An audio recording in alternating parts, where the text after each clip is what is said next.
हूँ question number 7 exercise number 6.3 आपसे कह रहे हैं कि find out n so that a raise to power n plus b raise to power n over a raised to power n minus 1 plus b raised to power n minus 1 may be the arithmetic mean between a and b. Okay students, आपके पास given है arithmetic mean between a and b. तो आपने इसमें सबसे पहले suppose करना है given, आप सबसे पहले values लिख लें. क्वेश्चन नंबर 7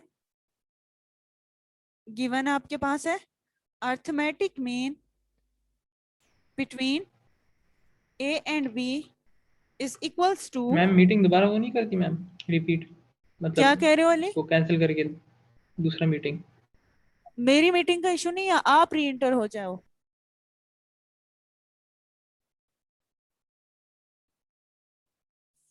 अब्दुल्ला आपने टेक्स्ट किया है इसे री एंटर होने का? ओके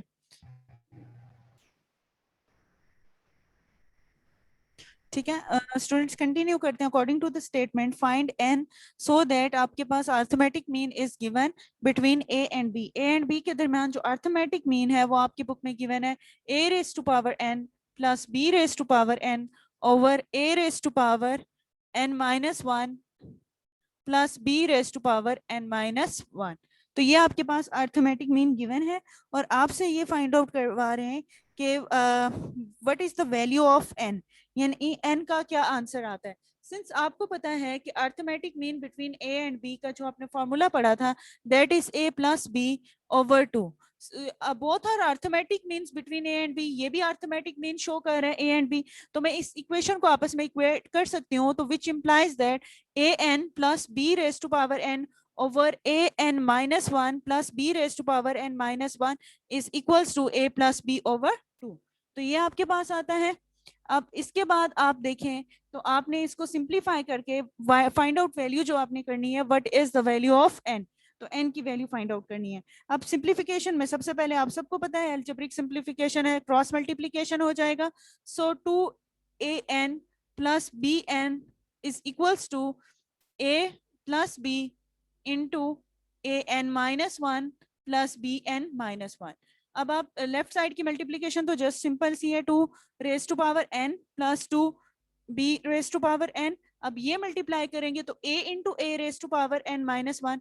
तो अगर मैं direct a raise to power N लिख लूँ तो कोई इशू नहीं है, लेकिन फिर भी मैं इसे एक स्टेप एक्स्ट्रा कर देती हूँ. a plus B raise to power N minus 1 into A plus a raised to power n minus 1 into b प्लस b raised to power n minus 1 into b. तो ये आपके पास यहाँ तक मल्टीप्लीकेशन हुई. Students, is it clear to everyone? यहाँ तक सबको समझ में आ गया? Yes ma'am. Okay good. Next हम इसका जस्ट सिंप्लीफिकेशन है. तो आपको नजर आ रहा होगा कि ये a raised to power a raise to power n minus 1 into a. जब कोई पावर नहीं होती ऑब्वियसली यहाँ 1 है तो प्लस 1 माइनस 1 आपके पास कैंसिल आउट हो जाएंगे. So final power of a will be a raise to power n. ये आपके पास एज इट इज आ जाएगा bn minus 1 into A plus a N minus 1 into b plus B n आ जाएगा. और लेफ्ट साइड आपके पास as it is 2n plus 2 B raise to power n. यहाँ तक स्टूडेंट्स अगर आपको समझ आ गया तो मैं स्टार्ट से रेज कर लेती हूँ और वहां पे आगे करना स्टार्ट करती हूँ. Is it clear to everyone? यहाँ तक तो बहुत सिंपल सी फॉर्म थी अकॉर्डिंग टू द ये वाला स्टेटमेंट. स्टेप मुझे नहीं समझ आया. किसका?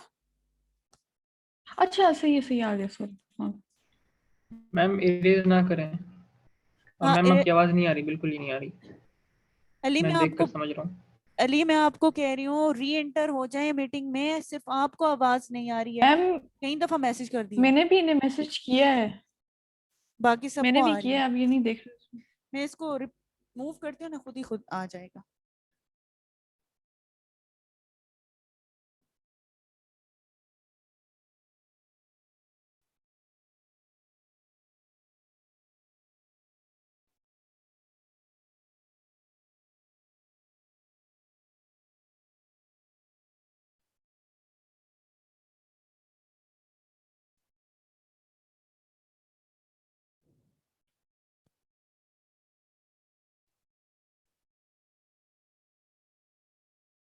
अब इसको परमानेंटली रिमूव हो रहा है यहाँ तो। ओके ठीक है, यहाँ तक आपका नोट डाउन हो चुका हो तो नेक्स्ट हम कंटिन्यू करते हैं। क्लियर भी हो गया यहाँ तक सबको? Yes ma'am. यस मैम हो गया। ओके ठीक है, नेक्स्ट आपके पास है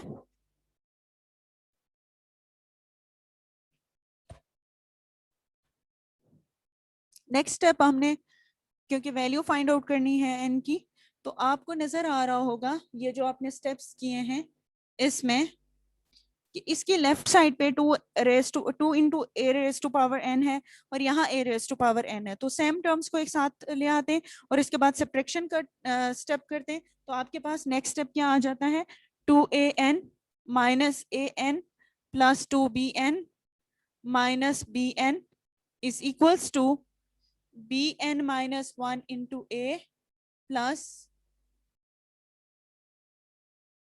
an माइनस 1 इंटू बी।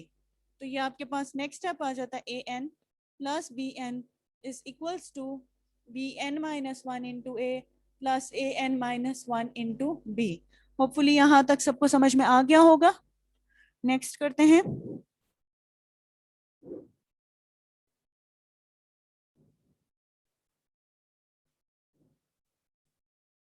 अच्छा स्टूडेंट्स, 1 मिनट में ये अली को रिप्लाई कर दो ना, फिर आपका नेक्स्ट स्टेप करते हो। ये इसको कोई प्रॉब्लम है?